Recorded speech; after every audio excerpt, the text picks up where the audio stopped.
Hey, everybody, welcome back for a new episode of Sessions. And this is one of our favorite sessions where we throw up a hot take and get the other person's reaction. We have no idea what's coming. I'm excited for this one. I'm either going to get a dud or an offensive reaction. So one or the other, we're going to get it. Here with McKenzie Decker, my partner in crime and co-host of the show. McKenzie, how you feeling? You ready for this? Well, right now I'm feeling like it's going to be some passive aggressive feedback or something. Hoping no, it's actually no. It's a take on the CEO, and so I'm going to get your COO POV and your reaction, true or false, to a very declarative statement. So you ready for it? Absolutely. All right, let's go. And by absolutely, I mean being a very type A person, I wish I had like several hours to prepare, but here we are. One of them is hire and fire the management team. 2 is set the vision for the company. 3 is set the culture for the company. And 4 is basically resource allocation, where you put the dollars and the bets. And those 4 things are the most important. And I go back to that article probably every single year to remind myself and look at my diary and say, how much of my time am I spending on those 4 areas? Did you catch that? Hire, fire the management team, set the vision for the company, allocate resources. What was the 4th one? Oh, gosh. Pretty sure it's culture. Culture, that's right. I agree with 50% of that. Oh, yes. Okay. Talk that out. Okay, so I would split these into 2 categories. So I would put vision and culture in one category, and I would put the hiring, firing, and the resourcing in another. And the reason I would do that is there's a stratosphere that vision and culture lives in that is a job in and of itself. To set that vision, to communicate that vision, to remind people of that vision, to help other people come into that vision, to maintain the culture and communicate, to be the champion of the culture. I see that as a job in and of itself. I think when that person, and generally I would say there is a type of person that's a genius of theirs. Like they get it, they want to live it and breathe it and exist in it and help other people understand it. I think there's an entirely different set of skills, an entirely different mindset, an entirely different, pool of information that person would need in order to do the other one, which is the hire, fire, and resource allocation. That person is, if we're in the stratosphere of vision and culture, that person's down here in the weeds trying to understand how the numbers have shifted, how have the conversion rate shifted, how have what is everybody working on a weekly and quarterly basis? There's an entirely different skill set, entirely different personality and genius that comes for those 2 things, for those 2 buckets that I put them in. And I think generally, a person can conceivably do both of those things. But there's likely going to be one side of that, one of those buckets that is not natural for them, that is not life-giving for them.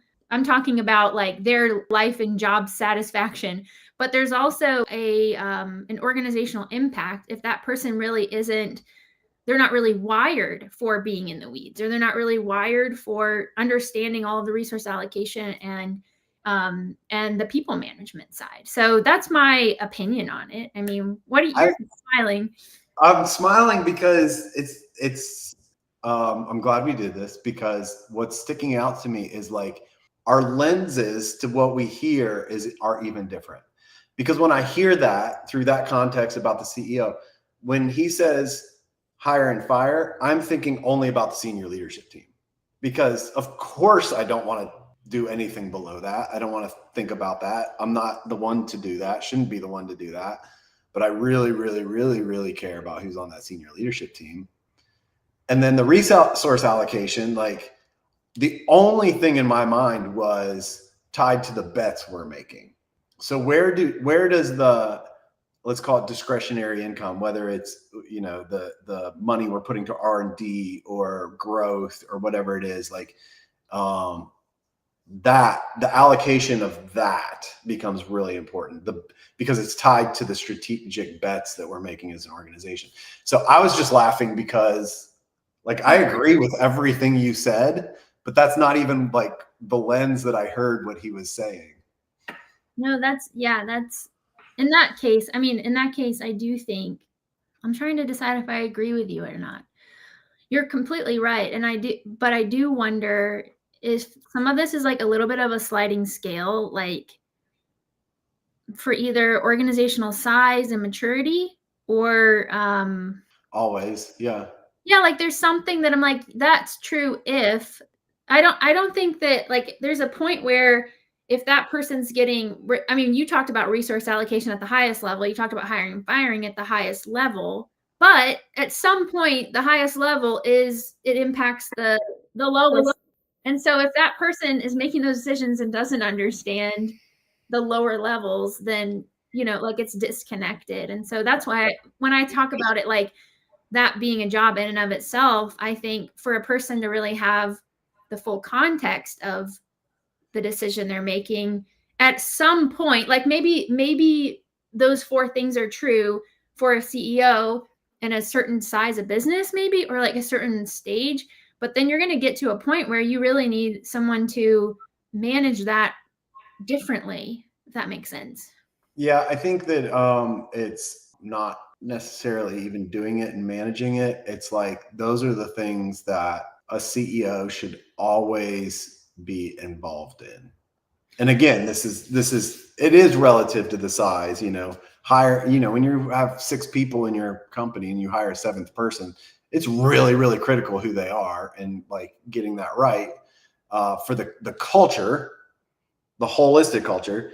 When you have 70 people and you're hiring 71, then they've really got to fit the skill and the team that they're on. They need to fit the culture, but like the CEO does not need to hire the 71st person in the organization. So it is relative. But I also don't think any of those 4 the CEO should do in a vacuum. I think that's why you have a leadership team, and they might be spending the time thinking about it because the other people have, they are more in the weeds, but they should spend their time and energy thinking about those 4 things. I think that's important what you just said. And you use the word like they need to be involved with all those 4 things. I fully agree with that. The involved is different than being the end decision maker, though. So that leader, I think if they're involved in those 4 things, especially as an organization scales, they can be involved, but their involvement should be empowering the leader. Oh, yes. Yeah. That they should be empowering that team. Because I think what can happen is it can get too tactical where that person never really gives up the decision-making rights for something at that lower level, and they're playing at the higher level most of the time, but then they jump down and they disrupt the team without rating. Yeah. So I think when we say involved is your role goes from being the primary yes or no person to helping the people that you've empowered to lead their teams to manage effectively. So. Yep.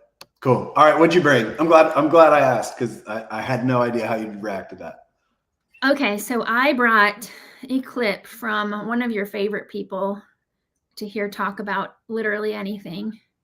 I'll let you watch this clip and then I'm going to. All right. Before about the age of 40, they have a lot of what's called fluid intelligence. That's working memory. That's the ability to focus, problem solving. So if you're smart and hardworking, it makes you good at what you do on your own. So anybody under 40, they're great at what they do as an individual. That's fluid intelligence. Okay.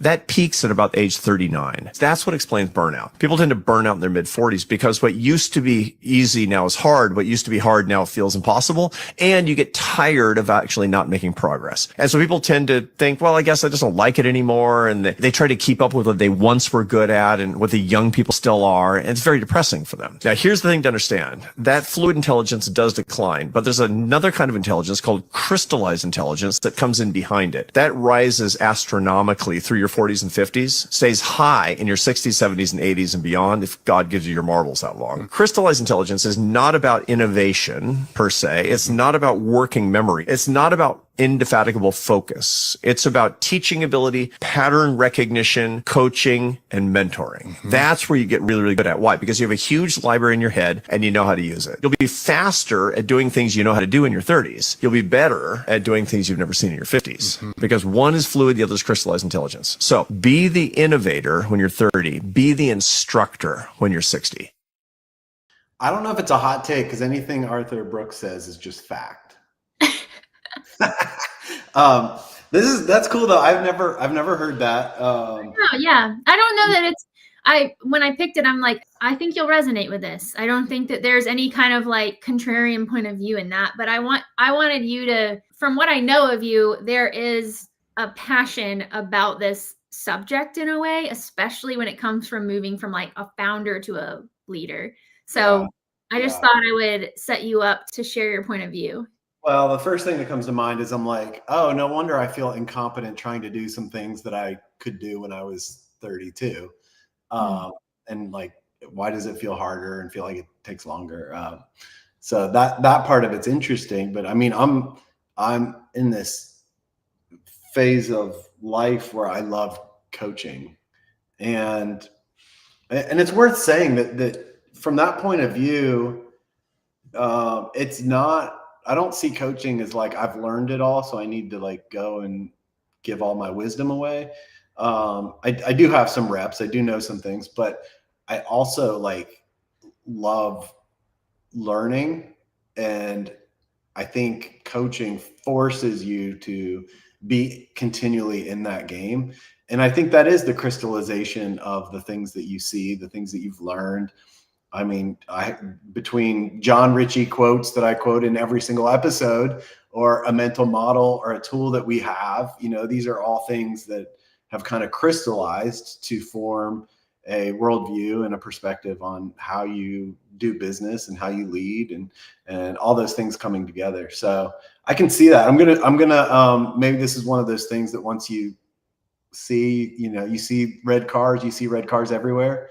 So I'm going to be looking for that this week. I think it's confirmation bias. What was the big thing that sparked for you when you heard that? Well, and I don't know if, I went and looked up because I am who I am. I'm like, is this real science? And it is. No, it's not real science. It is a scientific principle. So there is a construct here that's helpful. And there's also a bunch of other types of intelligence too. These aren't the only two. So challenge to go look that up and educate yourself. I liked the paradigm because I think it helps explain a lot of what I think we've articulated when it comes to like going from founder mode to leader mode. We talk about it a lot in our book, Renegades. And I think the age piece is interesting. Like, we didn't really account for that piece in the way that we talk about going from like moving from being a founder to being a leader.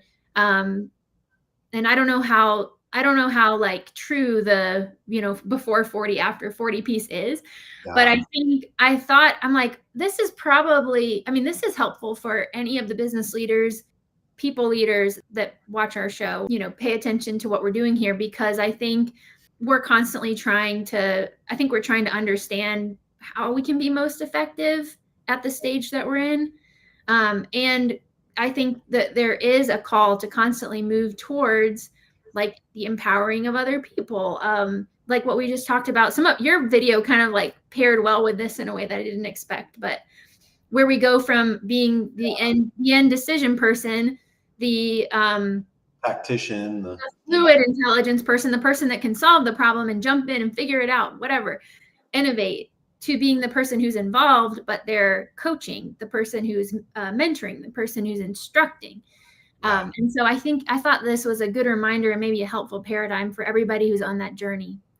Yep. Yeah. Very cool. Well, this has been, this has been something. Oh, this has been a thing. No, this is fun. Actually, let me ask you one more thing about this before we go. So I don't know if it's relative to age or just stage of where somebody is with this kind of concept. What would you say to the business leader who is like, maybe they're 45 and they're like, I can't move into crystallize. I can't allow myself into this mode. Like, how would you address that? Well, here's what I'm wondering is when you crystallize the good, do you also crystallize at a state of time? Because I'm thinking about my peer group, and I'm the youngest guy in my peer group. I'm 47. They're all mid 50s, late 50s, 60s. And it's funny to watch them have a conversation about AI because it's all like theory. I'm like, wait, you guys aren't using this? You haven't built stuff? You haven't, built prompts? You haven't built automations? And they like, so I wonder if the crystallization can also crystallize a point in time without the flexibility to be fluid in your thinking and your strategy and your use of new technology. And that be, something that we really do need to watch out for because we are leading people that have fluid intelligence, and we want to make sure that we're leveraging that. That's a good point. Well, thanks for sharing your hot take with me. I'm sure we'll find some more videos over the next few weeks to taunt and bother each other with. But I look forward to our next session. This session is produced by Fist Bumps. Fist Bumps is our partner in producing great content. If that's something you need help with, you've got a lot to share, or you're not sure what you have to share, but you're doing great work, they can help you figure out how to communicate it effectively. So get fistbump.com.